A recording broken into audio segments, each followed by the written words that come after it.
Anda membaca P3 mungkin bisa lolos ke Senayan? Kalau lihat kemungkinan trennya masih bisa ada peluang. Masih ada peluang karena yang terendah itu kan dia sekitar 3,6%, margin terbawahnya ke atasnya itu sekitar 4,1 ya. Ini jadi pertaruhan ya bagi P3. Sangat pertaruhan dan partai menjadi 51 tahun. Partai yang lama dan yang ketika pemilu pertama kedua itu cukup merajai itu. Iya.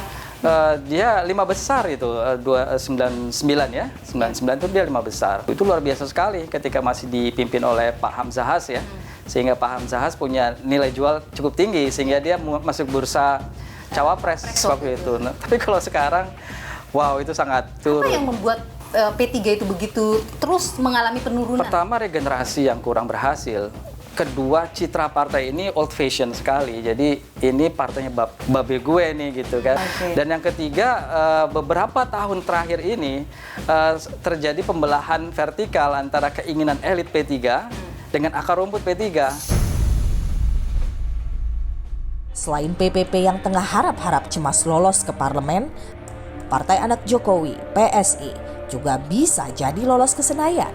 Berdasar hasil real count KPU per 8 Maret, PSI sudah mendapat suara 3,1%. Namun, sejumlah partai lain nampaknya harus mengubur mimpi mengirimkan kader mereka ke Senayan karena perolehan suara yang tak sampai 2%. Jadi pertama memang partai-partai yang ada itu tidak mewakili sesuatu yang sangat berbeda. Dia secara visi, misi, manifesto, ideologi ya sama saja gitu ya. Yang kedua tidak ada tokoh yang spesial di situ. Tiga, saya kira juga minat pengusaha untuk membiayai dan mensosialisasikan partai ini sangat penting.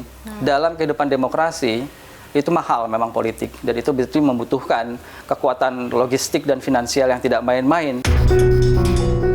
Sementara itu persaingan memperebutkan kursi ketua DPR terjadi antara PDIP dan Golkar. Hasil rekapitulasi suara KPU per 8 Maret, suara Golkar hanya selisih 1,3% dari PDIP yang perolehan suaranya masih jadi yang tertinggi. Lantas siapa yang akan keluar sebagai pemenang pemilu 2024? Akankah Golkar ungguli PDIP? Ya masih anything could happen ya, segalanya masih bisa terjadi gitu karena ya? kan kenaikan itu rata-rata sekarang udah puluhan ribu ya. Kalau konsisten puluhan ribu terus ya bisa jadi seimbang atau bisa melampaui. Prof, kalau dikatakan begini, rekapitulasi rekap itu kan bukan penghitungan resmi KPU. Itu hanya bentuk transparansi saja KPU karena penghitungan manual, rekap manual yang saat ini berjalan itu yang akan dipakai oleh KPU. Jadi Betul. apa yang perlu dikhawatirkan? Kenapa kita harus khawatir, Prof? Ya karena takutnya ada penggiringan opini melalui sirekap itu ya, dan juga menimbulkan, kalau versi KPU-nya menimbulkan kegelisahan karena orang akan bertanya-tanya karena memang terbukti juga di beberapa daerah itu ternyata memang beda antara C1 dengan sirekapnya begitu kan.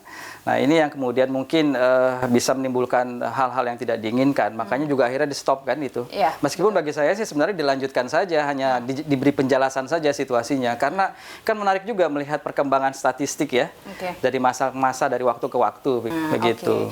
Prof, kalau PSI mengatakan bahwa di sejumlah daerah memang mereka itu mengalami lonjakan suara. Itu pengakuan PSI ya. Kalau Anda melihat hal seperti itu memang biasa terjadi? Iya mungkin saja terjadi. Sebenarnya penaikan suara, penurunan itu masih sangat mungkin terjadi ya di masa-masa sekarang ini. Tapi yang memang kemudian menimbulkan spekulasi kecurigaan itu adalah karena kenaikan yang tidak wajar itu sebetulnya.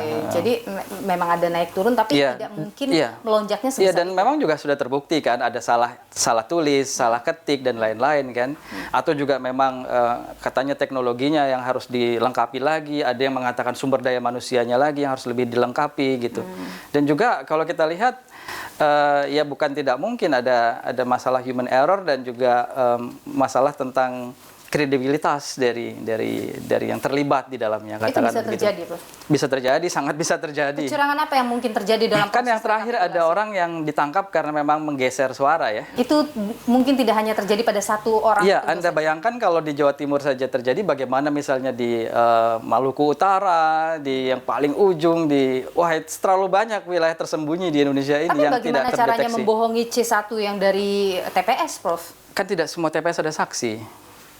Dan disitulah menjadi celah terjadinya jual beli suara. Biasanya memang itu di daerah yang tidak mencolok, dan juga saksinya tidak lengkap, dan saksinya ada pun masih bisa dinegosiasikan begitu. Di sisa waktu ini, mungkinkah akan ada perubahan suara yang signifikan di partai-partai politik ini? Saya kira kalau drastis tidak ya. Kalau kenaikan mungkin, tapi itu nggak sampai naik sampai 3%, 5% itu nggak, karena Di kisaran di angka berapa?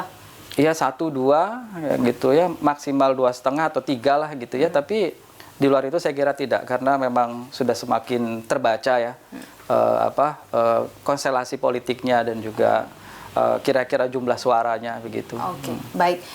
Profesor Firman Nur, peneliti BRIN, terima kasih sudah berbagi pandangan ini. Sehat selalu, Prof. Ya, terima kasih. Ya.